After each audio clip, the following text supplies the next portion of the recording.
una fiesta eminentemente católica, del poder católico que se asocia al feudalismo y a la monarquía. Pero en el caso del Perú, ustedes saben que los incas son derrotados por una alianza de 90% de los andinos que se veían sojuzgados con los españoles. Y quienes principalmente aportan a la conquista son cañaris y huancas. 90% de los Andes se rebela junto con los españoles contra los incas, que eran tiranos, porque en 60 años se habían expandido rápido. Entonces, lo que hace España desde 1576 es darle a los cañaris diferentes puestos en parroquias sustanciales, y cada uno con su santo. Allá Santa Ana, ¿no es cierto?, Cuncataca, de los cañaris, abajo los champas con las dinastías nuevas, o sea, prácticamente distribuyen por santos como en Europa, cañaris para que haya entre ellos diferencias y gobiernen en el divide y reinarás. Esos cañaris se van a vestir luego de incas, van a asumir el nombre de inca. Por ejemplo, todos los que apellidan Huamán, Quispe, Tupac Yupanqui no son incas, porque ellos han sido exterminados. Los cañaris asumen el nuevo puesto de inca. Por eso es que los 16 lienzos que están del Corpus Christi acá están con cañaris, son cañaris los que hacen de incas. Todos los apellidos Yupanqui, Quisiyupanqui, Titu, son cañaris que tienen nuevos apellidos, incluso Tupac Amaru. Esos cañaris son los que presiden cada santo, cada lugar, y van a venir de la periferia al centro, como una especie de toma, de integración. Entonces, el Corpus Christi, nosotros siempre decimos la religión católica. No, el catolicismo no solo es religión, es poder político. Eso es un gran corpus, una gran eucaristía política religiosa, donde las periferias, cañaris, se reúnen al centro para fundamentar el poder, tanto prehispánico como virreinal. ¡Viva las fiestas del Cusco! Virgen de los Remedios está la Virgen de la Natividad, el patrón Santiago, el patrón San Blas, San Pedro Apóstol, y bueno, junto en este espacio se encuentra un gran amigo de nuestro medio de comunicación. Él es maestro catedrático universitario, el historiador Martín René de Pacheco. Martín, gracias por también siempre la gentileza que tienes con nosotros. Comparte por favor mucho de tus conocimientos en esta transmisión. El Corpus Christi es una festividad del calendario católico, pero tiene mucho que ver también con la herencia andina que tenemos por esta parte del mundo. Coméntanos desde tu perspectiva qué es el Corpus. Es una fiesta religiosa, pero también política, española como andina. ¿Por qué política? Porque se juntan todos los barrios del alrededor en una muestra de poder y de presencia política para entregarse al medio, donde está el señor principal, Hatun Taque de Viracocha, y aquí en esta plaza, que es un jatu, que es un sitio sagrado. Es un hecho español, europeo, porque es una fiesta del feudalismo, de cómo los señores feudales van donde el señor monarca central, ostentando y también dando su subordinación, ¿no es cierto? Pero también es andino, tú lo decías, porque las momias, cuando habían tributos en época prehispánica, y incluso la colonia y más tarde, se juntaban y eran las que observaban cómo el pueblo se comportaba, cómo daban sus tributos. Está escrito en las crónicas de Polo de Medardo y Garcilaso también, ¿no? Todas las cronistas, la cronística, pero también el hecho funcional. Tú vas a ver santos que están con productos en sus pies, con flores, con diferentes elementos de los recursos humanos. Entonces también se están juntando pisos ecológicos, se están juntando diferentes mundos, el mundo que da la carne de las zonas altas, con el mundo que da la vitamina de la selva, con el mundo que da los carbohidratos en la zona quechua. ¿Vale? Es un complemento de diferentes mundos que de diferentes lugares vienen y se juntan en un acto religioso y también político. Martín, las parroquias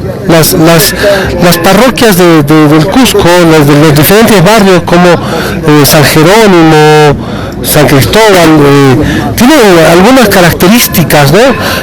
Algunos más, digamos así, como tú decías, más ricos que otros. Estoy yendo hacia justamente una de las imágenes que representaban al anciano más humilde, ¿no?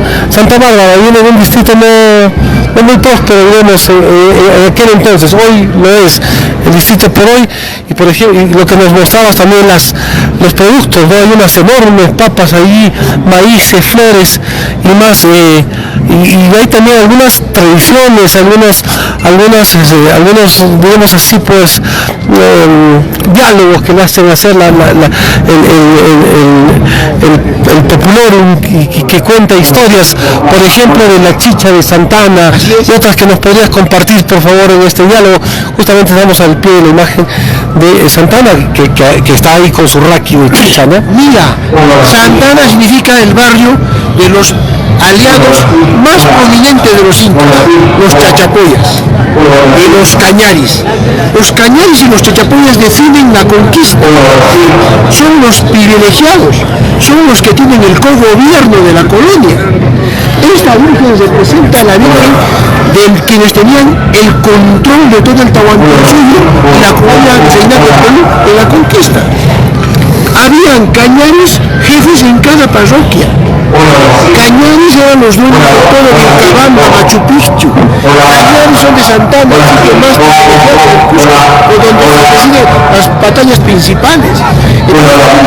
Que se llama Virgen de las Carniceras, tiene una razón de ser, porque también era la que manejaba el ganado, tanto camellos como más tarde todo lo que va a ser los transportes, y también para el consumo. Fíjate, estos se llaman chasqueros, o sea, son los que tienen la confianza alta del virrey. Y está vinculado, necesariamente está vinculado digamos, al gobierno andino, ¿no? Perfecto. Ellos son los que presiden los alférez reales, un cogobierno, 14 incas al lado del virrey gobernando el Tahuantinsuyo. Mal de ellos era Tupac Amaru, que era un cañari con nombre inca, porque los cañaris adquirieron nombres incas. Y ahí viene también un poco, digamos, de ese privilegio del cual gozaba José Gabriel Condorcanqui. Y muchos caciques que tenían todo el monopolio del comercio desde el Callao hasta Buenos Aires. Estamos aquí ante la imagen de Santa Bárbara de Orsella, una imagen que llega desde la parte más lejana de por ahí. Santa Bárbara es porque el sitio donde están los explosivos en los barcos estaba Santa Bárbara, y se invocaban a esta santa para que no explosione. Y justamente en el sitio más explosivo de Cusco, donde caen rayos fuertes, Jaquejahuana, que es sitio de rayos, esta virgen tiene su advocación. Fíjate cómo esa juntura de las dos culturas, pero a su vez ese sitio es estratégico, porque por ese sitio se va a Maras. Y no te olvides que Maras es estratégico. Maras es la entrada a Vilcabamba.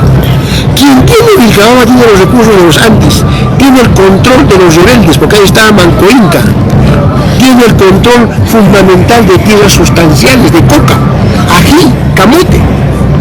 En esta parte también, que es la meseta del Cusco, toda la pampa de Anta, bueno, pues hay también gran producción agrícola, como estas enormes papas guayro de ahí que dan envidia, ¿no? Y fíjate, la papa estaba pesando en medio kilo. Mira, yo te decía cómo es que hay entradas y puertos para tener complementación alimentaria. Tú no puedes tener papa acá, arriba carne, y no tener coca, no tener ají, no tener maní, no tener ajís, fruta. Entonces, fíjate cómo desde la pampa de Anta, que es altura, tú vas entrando hacia la parte de la selva, ¿no? por Maras y allá Vilcabamba.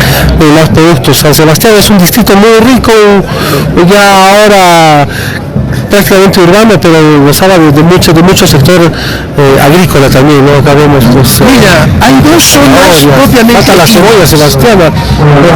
Hay dos zonas propiamente incas, ¿no? Una zona es esta parte propiamente inca, ¿no es cierto? Esta zona cañari, de los aliados de España y los dos aliados, y la otra es la parte sur. ¿Por qué? Porque los incas son collas. ¿Quiénes son los incas? Son collas que han venido entre el primer tercio del segundo milenio en oleadas.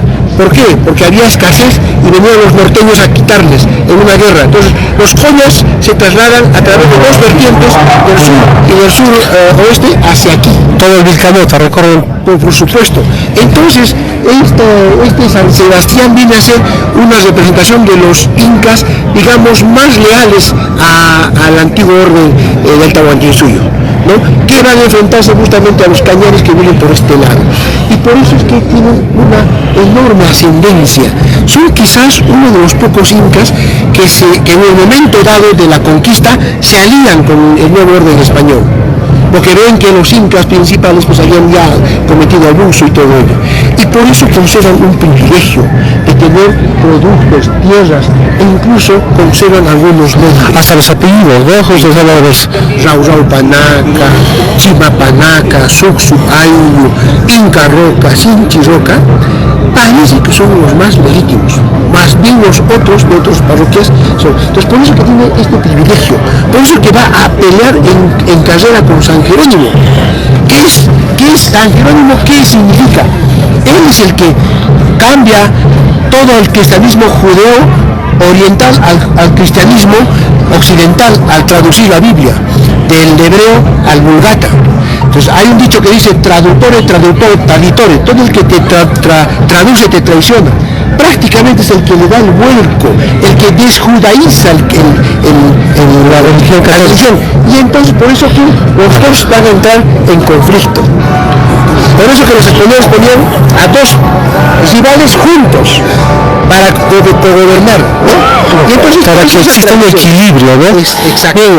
Hay otra imagen aquí está, es San Cristóbal, de un populoso barrio con muchos feligreses, y del cual también se dice mucho que pues incluso el Vaticano ha resuelto que no es un santo, sin embargo sigue y permanece en festividades tan católicas como esta. Mira, los santos más populares, los mejores santos, son los que no eran cristianos, en épocas precristianas. Por ejemplo, Santiago es el hermano de Cristo. San Sebastián fue un guardia pretoriano de Diocleciano que se convierte. Pero ahí vemos el símbolo también, ¿no? El casco romano, ¿no? El casco romano que era de los pretorianos. Igual, él era un líder armenio que en una guerra salva niños cruzando el río porque era un hombre grande en su hombro. Y luego la tradición católica lo asume como tal. Pero lo más importante del agua es que representa toda la línea de abastecimiento del agua del prehispánico.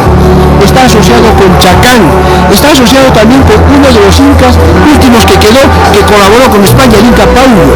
Entonces, precisamente, ¿no? en la huaca del Inca Paulo, donde actualmente se yergue el templo de San Cristóbal. Perfecto, y por eso también ahí está San Antonio, que es el santo más, digamos, puro, que tiene una tradición pues monástica, de desprendimiento, de renuncia, ¿no es cierto? Entonces sería algo así como lo más puro que hay en la zona esta del agua, ¿no? Que es el abastecimiento a Cusco. Justamente lo que es la quebrada de Zapantiana, ¿no? Eso baja desde Sacsayhuamán. Chacán, o sea, asociado con todo el agua, ¿no? Como lo hizo en Armenia cuando salvó niños en una guerra. O sea, no son casuales digamos, este simbolismo que tienen las imágenes de los santos y vírgenes que ahora los apreciamos, veneramos en la festividad del Corpus Christi. Martín, ¿qué otras particularidades tienen? Estamos acercándonos también a cada otra de las imágenes más veneradas, ¿no? En este caso la anfitriona de este corpus. Es la linda, si no me equivoco, ¿no? Es, también hay clases sociales, ¿eh? También hay una competencia de grupos sociales. No te olvides, por ejemplo, que la Virgen de Belén, la patrona, es la que tiene más poder económico, social, pero sin embargo no tiene apoyo, ¿no es cierto? Entonces, tú vas a ver que hay santos con las tumbas, santos con estatuas nobiliarios, otros que son populares. Eso es la riqueza del Cusco, ¿no? El barrio de Chaquilchaca, por ejemplo, es muy popular. Ahí está Belén y está Santiago. Y ahí tienes en contraste Santana. Y en contraste tienes acá a la Linda y a los Remedios. Pues también hay pelea social, hay contraste de ¿Qué ha prevalecido, dicho sea de paso, el tiempo, ¿no? Hoy los cargullos o los mayordomos de estas festividades que los también pues ostentan, ¿no? De diferentes lujos o privilegios, ¿no? A diferencia de otras ciudades quizá un poco más humildes. Así es, entonces también el corpus es una lucha de posiciones, es una lucha de poderes. Lo que te decía, no es solo religioso, es también político, es social, es simbólico, pero dentro de esa unidad y lucha de contrarios. O sea, no hay antagonismo radical. Luchamos pero al final nos unimos, ¿no? Es lo que hay en toda la sociedad, distintos pero unidos. Y acá estamos escuchando a algunas personas que como Orlando, ¿no? Pone una particularidad. Bueno, este es un punto de vista. Hay personas que no están de acuerdo, dicen que, por ejemplo, observan, ¿no? que Cristóbal no fue un millonario, no fue un guerrero, ¿no? Que no fue guerrero, y que el diablo lo tentaba. Hay distintas... Sí, los grupos se originan de un modo y van tomando diferentes matices, van tomando enriquecimientos. Pero lo cierto es que fue un armenio, como dice el lector, que salvó niños a cruzar un río, ¿no? Y que no solo se lo celebra en el mundo hispano, en el mundo japonés, en el mundo oriental, también se le recuerda a San Cristóbal, porque también hay devor los jesuitas, ¿no? Entonces, tienen ese simbolismo, ¿no? En diferentes sitios que van cambiando y van matizándose, ¿no? Otra de las imágenes, San José, el papá de Cristo, ¿no es cierto? Porque era de la línea de Leví, o sea, descendiente de Abraham, de Salomón, y el que le dio a Cristo su linaje de Mesías, ¿no? El carpintero además, y también patrono de los casados, de la familia. Entonces tiene mucho que ver con las manacas, con el parentesco, con todo lo que estamos hablando. Acá está San Pedro Apóstol, también una de las imágenes muy representativas, ¿no? Primero obispo y luz de la mitra papal, las llaves del cielo, el significado de la cruz también de San Pedro. En el siglo XVI se producen las 95 tesis de Martín Lutero, que dicen que la Iglesia Católica no simboliza a los cristianos, que no hay 7 sacramentos y que el cielo y el infierno no existen. Pues, frente a eso la Iglesia afirma la vigencia del Papa, del fundador de la Iglesia. No, la única que tiene comunicación con Dios es la Iglesia. Martín Lutero decía, no, tú te puedes comunicar directamente con Dios. Entonces, esa lucha de los reformistas, los contrarreformistas, hacen que este personaje, que es San Pedro, fundador de la Iglesia, tenga relevancia justamente en la reforma y contrarreforma del siglo XVI y XVII. Martín, vamos a terminar este recorrido. Gracias siempre por el privilegio del historiador Martín Romero Pacheco, docente universitario, investigador, científico, y que nos está ayudando también a compartir todo este conocimiento con el público seguidor de Cusco al Día Online. El patrón San Blas, otro de los obispos, otro de los grandes de la Iglesia. Las crisis climáticas siempre han habido en el mundo, y en más o menos a inicios del primer milenio se produce una crisis climática con peste bubónica, uvas, y los médicos taumaturgos que curaban las peste bubónica eran importantes, salvaban vidas, y este fue uno de los hombres que salvó cantidad de vidas en las pestes que hubieron al inicio del primer milenio. Pues se llamaban reyes taumaturgos, que tenían poderes escrófulas de curar las escrófulas, sobre todo las que te asfixiaban en la parte esta de la vulva, como se llama. Pues este es un santo que hace un trabajo, y eso pasó en Cusco. En Cusco había permanentemente crisis en el siglo XIX-XX, casi la mitad de la población murió en 1936. Entonces el médico también es un santo que cumple esa función de santidad en la medicina.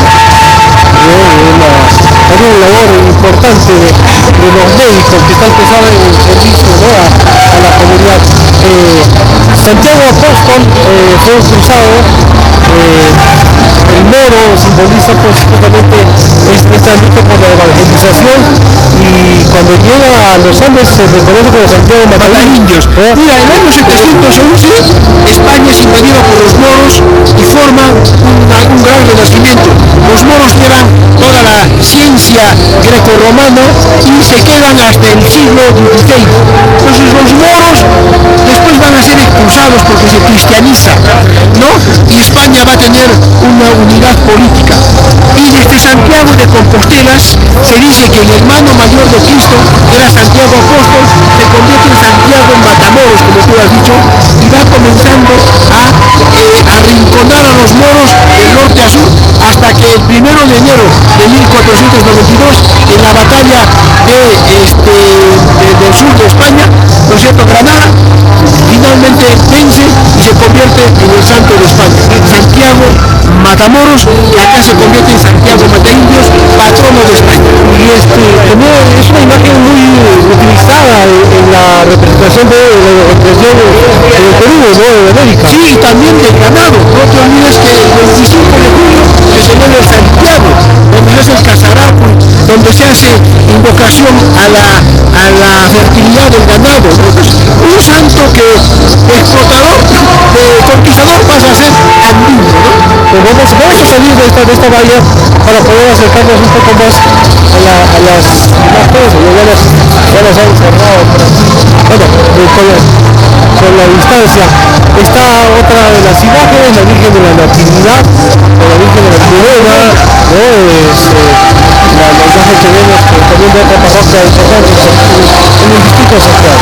Jalmud significa una gramínea que alimenta, es una gramínea que hay en las praderas de Asia, de Europa del Este.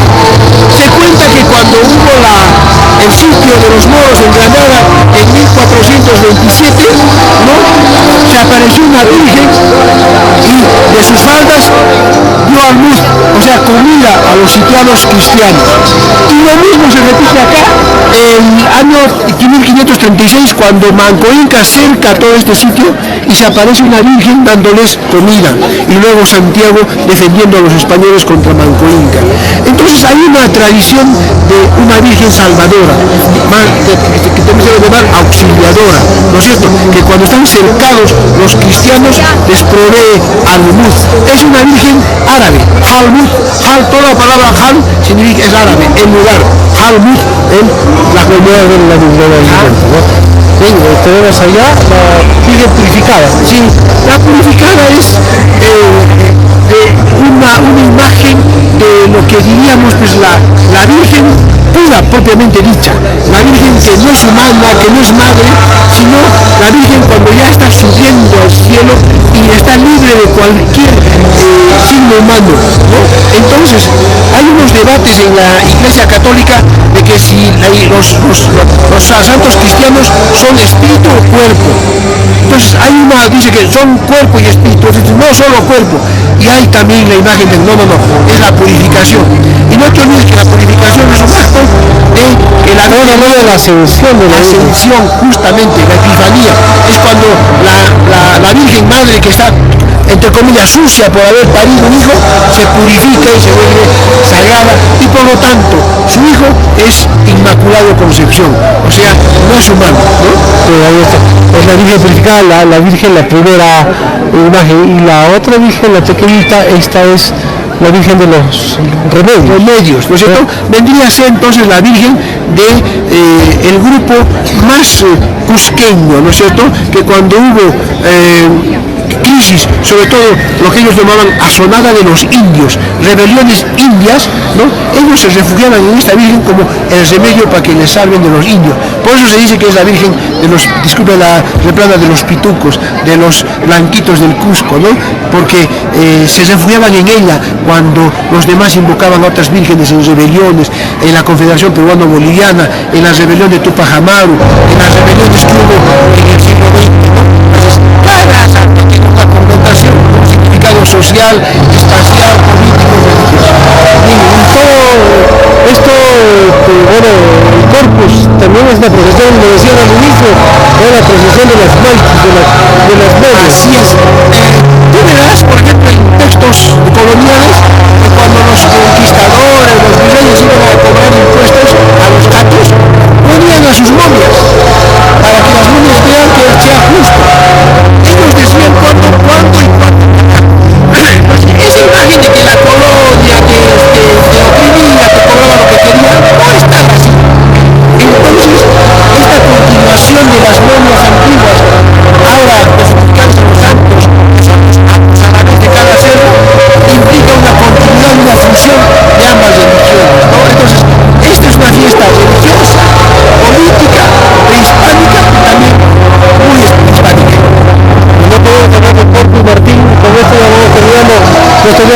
hablamos del Chiriucho, esta vianda que también pues congrega al medio Cusco, al 90% de Cusqueño. Mira, si tú ves bien la estructura del corpus, que es la comunión, la Eucaristía, y el Intifalme, que es lo mismo, cuando matas al camello y comen todos, es la comida. Finalmente, lo que nos une a los seres humanos es la comida. Ya, podemos hacer fiesta, religión, hierofanía, rezo. Deja también lo profano. Tienes que comer bien, tomar bien. Y tienes que comer con todos los elementos de todos los lugares. Y el corpus, el Chiriucho es eso, son platos de merienda, ¿no es cierto?, europeas, campesinas, que se juntan en un solo plato grande y que se come en conjunto. Muchísimas gracias, historiador Martín Romero Pacheco, amigo de Fiscalía. Siempre nos encontramos en eventos como este y nos comparte su conocimiento. ¿Alguna consulta? Hay una persona que está discrepando, te comento, pero también discrepar es importante. Perfecto, son interpretaciones diferentes. Yo sé que algunos lo toman solo como católico, otros lo toman solo como religioso, pero ¿sabes? Es todo, social, es político, es todo el cuerpo. ¿Dónde te pueden encontrar? ¿Algún número de contacto, algún correo electrónico? 994-9682, 994-95-9682, cualquier consulta por favor, y mi nombre, mi correo Martín Hernando Romero Pacheco, todo junto, Gmail. Muchísimas gracias, Martín. Vamos a terminar este enlace justamente con la banda de